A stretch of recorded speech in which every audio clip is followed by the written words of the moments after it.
खुदावंद यीशु मसीह के कादिर नाम में आप सबको सलाम। मेरा नाम जोहश फताशर है और जैसा कि अगर आप मेरा चैनल फॉलो कर रहे हैं तो आपको पता है कि मैं बिब्लिकल स्टडीज़ पर वीडियोस बनाता हूँ। पिछली बार मैंने एक वीडियो डाली थी हिस्कील पहले बाब के बारे में, लेकिन वो काफ़ी शॉर्ट वीडियो थी और मैंने सोचा कि ये सही इंसाफ नहीं है जो हिस्कील की किताब में पैगाम दिया गया है, जो हिस्कील की रोयाएँ हैं, जो उसको नबूवत दी गई, वो बहुत मैंने हल्की सी बयान की और मैं नहीं चाहता था कि मैं दोबारा से इतना हल्के से खुदा के कलाम के साथ डील करूँ। तो अब मैं एक नई सीरीज़ शुरू कर रहा हूँ और उसके साथ मैं यूहन्ना की इंजील भी शुरू कर रहा हूँ, जो कि मेरा एक्चुअली पहले प्रॉमिस था, लेकिन बीच में कुछ चीज़ें आ गई। लेकिन अभी मैंने हिस्कील की किताब पढ़ी है, सो इट इज़ अमेजिंग। अभी तक हिस्कील का पहला जो पार्ट है, क्योंकि हिस्कील की किताब को 2 हिस्सों में तकसीम किया जा सकता है, तो मैंने पहला पार्ट स्टडी किया है 32 अबवाब तक। तो फिलहाल ये वीडियो सीरीज़ 32 अबवाब तक चलेंगी और उस वक्त तक अगर मैंने आगे 33 अबवाब से लेकर आखिर तक भी स्टडी कर ली तो फिर मैं उस पर भी वीडियो सीरीज़ डालना शुरू करूँगा। जैसा कि आप जानते हैं कि यहाँ पर एज़ेकियल वॉचमैन ऑफ इसराइल लिखा हुआ है और ये हम आगे जाके इस पर और गुफ्तगू करेंगे कि क्या मतलब है हिस्कील वॉचमैन ऑफ इसराइल। लेकिन आज मैं हिस्कील के पहले बाब पे बात करना चाहता हूँ। तो हिस्कील पहले बाब के अंदर बहुत ही अजीब सा समा हमें मिलता है। हम देखते हैं कि हिस्कील वहाँ पर कैद हो चुका है। जब बाबल की सल्तनत आई, उन्होंने यहूदा की सल्तनत पर हमला किया और वो तमाम यहूदियों को तो नहीं, लेकिन हिस्कील के साथ तकरीबन 10,000 यहूदियों को अपने साथ ले गए और असीर कर लिया।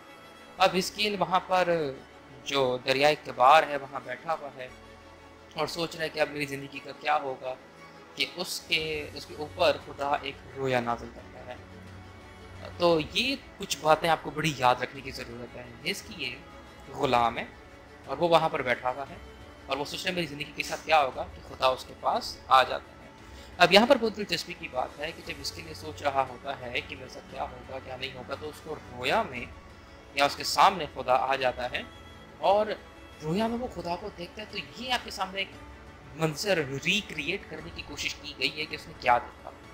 वो देखता है कि 4 जानदार हैं और 4 जानदारों के साथ पहिए हैं 4, फिर उसके ऊपर नीलम का तख्त है और उस तख्त पर कोई इंसान नुमा शख्स बैठा हुआ है। तो चले आए इन चारों चीज़ों पर हम लोग एक एक करके बात करेंगे और खुदा ने चाहा तो हम समझने की कोशिश करेंगे कि इस रोया को दिखाने के वसीला खुदा क्या कहना चाह रहा है। अक्सर लोग इसके अंदर कुछ और मतलब ढूंढना शुरू कर देते हैं, लेकिन मैं आपको बताता चलूँ कि इन चीज़ों का मतलब असल में एक पैगाम है, जो इंसान इनकी इलस्ट्रेशन को अजीब अजीब ढंग में डालने से जो अहम पैगाम वो भूल जाता है या वो समझ नहीं पाता।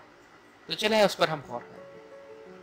सबसे पहले तो बात करें जी इन 4 जानदारों के बारे में। अभी आप देख रहे हैं कि यहाँ पर देखने से ही कितना खौफनाक लग रहा है, तो इसको जब हिस्कील ने खुद अपनी आंखों से देखा होगा तभी कैसा लग रहा होगा।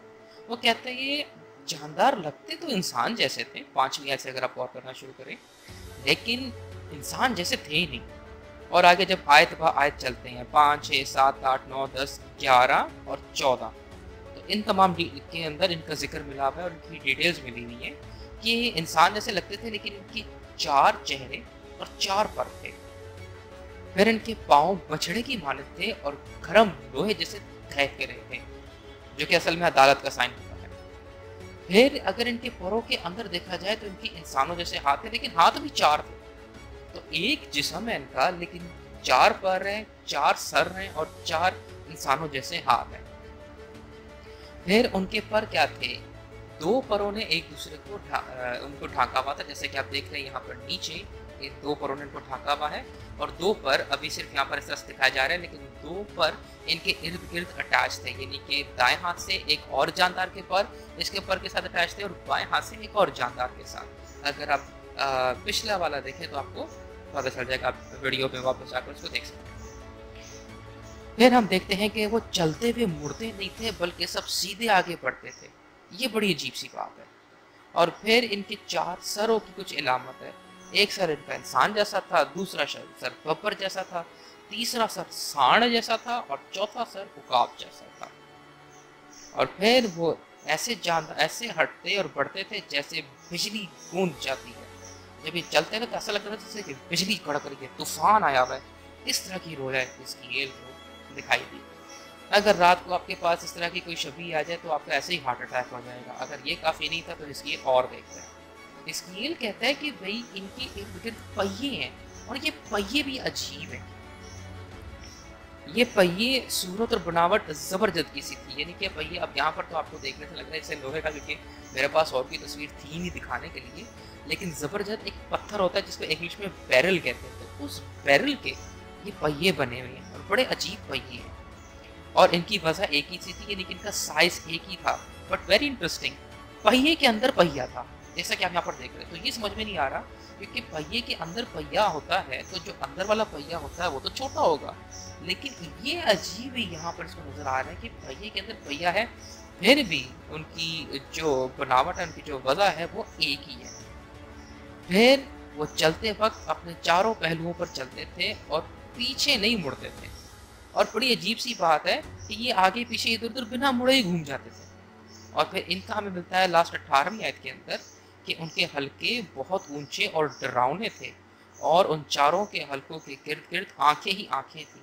जैसे कि आप देख रहे हैं यहाँ पर, ये आपको मूर्ति टाइप नजर आ रहा है, तो असल में आंखें बनी हुई थी। तो बड़ा ही अजीब मंजर इसको नजर आ रहा है इसकी। अगर ये भी काफी नहीं था कि भी ऐसे पहिए जिसके अंदर आंखें ही आंखें हैं, तो हिस्कील देखता है नीलम का तख्त। तो अब आप इमेजिन करें, थोड़ा सा इमेजिन करें, चार अजीब से जानदार हैं और चारों के दरमियान चार पहिए, पहियों के अंदर पहिए और आंखें ही आंखें। इतना अजीब सा समय, कौन से जानदार है, क्या चीज़ है, और उसके ऊपर नीलम का कोई तख्त बना हुआ है और नीलम के तख्त के ऊपर कोई इंसान नुमा शख्स बैठा हुआ है। अब ये नहीं बताया गया कि इंसान नुमा शख्स कौन है, वी डोंट नो, लेकिन बोला हुआ है कि भाई उसकी सूरत किसी इंसान की सी छवि थी और उसके ऊपर और नीचे आगे आगे। अब हम जानते हैं कौन है, ऑब्वियसली ये खुदा है। लेकिन इन सब चीज़ों से हमें पता क्या चलता है, तो चले आया हम इसका कुछ हासिल कलाम निकालें। अहम असबाक हमें ये मिलते हैं कि हिस्कील इस वक्त अपने मुल्क में नहीं था बल्कि बाबल में था और लोग समझते थे कि खुदा हैकल में है, लेकिन खुदा हिस्कील यानी अपने लोगों के पास है। तो यहाँ पर ये बताया जा रहा है कि खुदा अपने जाहो जलाल के अंदर, और बहुत ही दिलचस्पी की बात है कि हिस्कील बयान करते हैं कि मैंने खुदा के जलाल की सी चीज़ देखी, यानी कि खुदा अभी भी अपने पूरे जलाल में नहीं उतरा। तो अब देखें कि खुदा का जलाल अगर ऐसा है तो खुदा का जलाल अगर पूरा होगा तो कैसा होगा। फिर खुदा का जलाल ऐसा खौफनाक है कि जानदार जिनसे हम डर जाए वो उसके तख्त के नीचे हैं, यानी कि उसके घोड़े हैं। ये समझ लें, ये क्या क्या लिखा है इनके बारे में, लिखा है इधर उधर घूम जाते हैं, चलते हैं और खुदा का तख्त इनके ऊपर होता है। तो इससे हमें पता चलता है कि ये खुदा की सवारी है। अब आप सोचें कि आप ऐसे खुदा को मानते हैं जिसकी सवारी इतनी डरावनी है, तो आप समझ जाएं कि खुदा की कुदरत कैसी है। अगर खुदा ऐसे खौफनाक जानदारों को अपनी सवारी के लिए इस्तेमाल करता है तो वो और क्या नहीं कर सकता खुदा के कंट्रोल में। और ये क्यों बात है, ये आगे जाके आपको तमाम बातें समझ में आएंगी जब मेरी आगे की वीडियोस अपलोड होगी। तो ज़रूर सब्सक्राइब कीजिएगा और बहुत अच्छा होगा कि आप एक एक बात पढ़ें और उसके बाद आएँ और फिर ये वीडियोस देखें और डिस्कस करें। अब इससे हमें क्या पता चलता है, खुदा का कलाम जिंदा है, इसका मतलब हमारी ज़िंदगी पे लागू होना चाहिए। बहुत सारे लोग ये बात नहीं समझते। तो इतलाक ये है कि भाई आप खुदा की कितनी ताज़ीम करते हैं या आपके दिल में खुदा का खौफ ही नहीं है। देख ले खुदा किस तरह के जानदारों को घोड़े बनाकर इस्तेमाल करता है कि उसकी सवारी हो। और अगर आपके दिल में खुदा का खौफ नहीं है तो यकीन माने आप बड़ी मुसीबत में। अगर आप खुदा के फर्जंद हैं तो उसका मतलब ये नहीं है कि आप खुदा की इज्जत ही करना चाहते हैं। क्या आपने खुदा को महदूद किया हुआ है?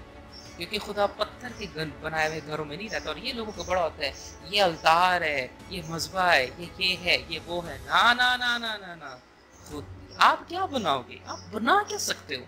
लकड़ी का पुलपुट या हद से ज़्यादा महंगा से महंगा शीशा बना के रख दोगे और खुदा नीलम के तख्त पे सवार होकर जाता है। यार अपना लेवल देखें, खुदा का लेवल देखें। बराए मेहरबानी ऐसी बोंगियाँ ना मारा करें। हिस्कील गुलामी में था लेकिन खुदा के करीब था। मुझे नहीं पता आप लोग कौन है, कहाँ हैं, लेकिन उम्मीद करता हूँ कि आज़ाद है। तो अगर आप आज़ाद हैं, क्या आप खुदा के करीब हैं कि नहीं? अगली बार तक के लिए ज़रूर लाइक करें, सब्सक्राइब करें और शेयर करें। तब तक के लिए खुदा हाफ़िज़।